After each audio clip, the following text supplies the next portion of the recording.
Good morning friends, welcome to our channel. मी अंकिता स्वागत करते तुमचं आपल्या चॅनलवरती. इथे सकाळी सकाळी आज हरतालिका असल्यामुळे डोलो छान रेडी झाली आहे. काही असे छान सण असले की तिची एक्साइटमेंट खूप असते आणि तिला छान छान रेडी व्हायला आवडतं. आम्ही हा ड्रेस खूपच जुना शोधून काढला आहे आज. डोला अशीच करते, कपाटात शोधत असते, तिला काही दिसलं सापडलं की तिला तेच घालायचं असतं. हा ड्रेस आमच्या आजीने शिवलेला आहे डोलोसाठी. तर डोलो 1.5 वर्षाची असताना हा ड्रेस शिवला होता, तेव्हा तो तिला फुल यायचा, पण आता शॉर्ट येतो आहे, पण तरी त्यात ती खूप गोड दिसते, त्यामुळे मी तिला तो ड्रेस घातला. इथे आम्ही गाणे गातो आहे आणि भरपूर असे छान छान पोज देऊन खूप सारे फोटो आम्ही काढले सकाळी सकाळी फ्रेशमध्ये. आणि नंतर मी सर्व आवरलं आणि स्वतः रेडी झाले पूजा करण्यासाठी. मी काही खूप मेकअप वगैरे नाही केला, सिम्पलच साडी घातली, कारण पूजाला कम्फर्टेबल वाटलं पाहिजे, बसायला पण व्यवस्थित पूजा झाली पाहिजे. इथे मी पूजेची तयारी करून घेते. आधी पिंड बनवून घेते हातानेच. दरवर्षी मी घरातच पूजा करते, घरातच पूजा मांडून पूजा करते आणि स्वतःच्याच हाताने पिंड वगैरे बनवते. म्हणतात की अशीच पूजा केली पाहिजे, कारण पार्वतीने अशीच केली होती. आणि इथे मी पिंड बनवते, पण डोलोची बडबड चालूच आहे, का करतीये, कशासाठी करतीये वगैरे वगैरे. आधीमध्ये येऊन बघत होती की मम्मा काय करतीये. हा व्रत मुली पण करतात आणि बायका तर करतातच, पण या मागची जी स्टोरी आहे ती मी आज तुम्हाला सांगणार आहे. का हरतालिकेचा व्रत का करतात.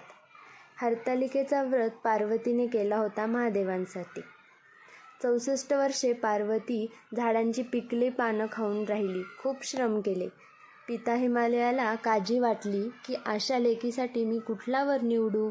नारद मुनींनी सुचवले विष्णूंचे नाव. हे ऐकून हिमालय खुश झाला, पण पार्वती मात्र रुसली. मैत्रिणीने कारण विचारल्यावर पार्वती म्हणाली, महादेवांवाचून मला दुसरा पती करणे नाही, असा माझा निश्चय आहे, पण वडिलांनी मला विष्णूला देण्याचं कबूल केलं आहे. आता काय करू. मैत्रीण पार्वतीला एका घनदाट जंगलात घेऊन गेली. तिकडे त्या दोघी एका गुफेमध्ये गेल्या. महादेवांची लिंगरूपी स्थापना केली, त्यांची मनोभावे पूजा केली, रात्री जागरण केले. या सेवेमुळे महादेवांचं कैलासातील स्थान हललं. त्यांनी पार्वती मातेला दर्शन दिलं आणि वर मागण्यास सांगितलं. पार्वती खूप खुश झाली. पार्वती म्हणाली, तुम्ही माझे पती व्हावे याशिवाय दुसरे माझे मागणे नाही. देवाने वर मान्य केले आणि ते गुप्त झाले.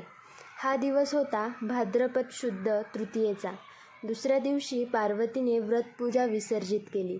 तेव्हा तिकडे हिमालय आले. मग पार्वतीने घडला प्रकार सांगितला. हिमालयाने तिला वचन दिले आणि एक चांगला मुहूर्त बघून पार्वतीला महादेवांना अर्पण केलं. म्हणूनच इच्छित वर प्राप्त करण्यासाठी हरतालिकेचा व्रत करतात. आणि या प्रकारे माझी पण पूजा झालेली आहे. अशी मी पूजा मांडली होती, बघू शकता. खूप छान वाटत होतं, प्रसन्न वाटत होतं.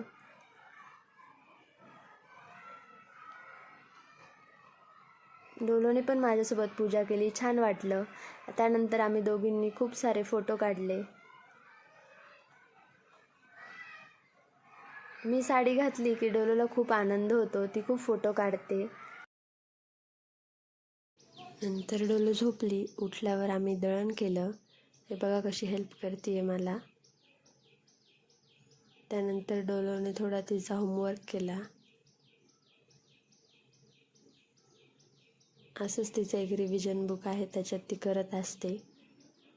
अजून स्कूलचा होमवर्क बाकी आहे, पण तिला हे बुक खूप आवडतं, त्यामुळे ती याच्यात करत असते सारखी.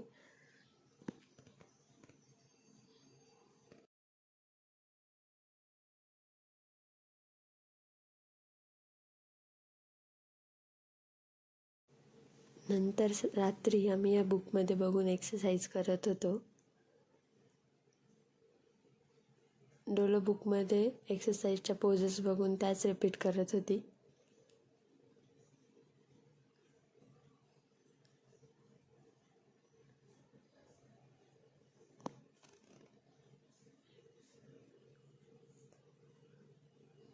खूप मस्ती करत होती. बाहेर खूप पाऊस चालू होता.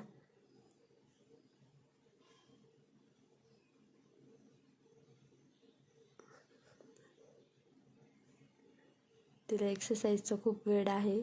ती संध्याकाळी ग्राउंडवर पण जाते, पण आज पाऊस असल्यामुळे ती घरातच करते.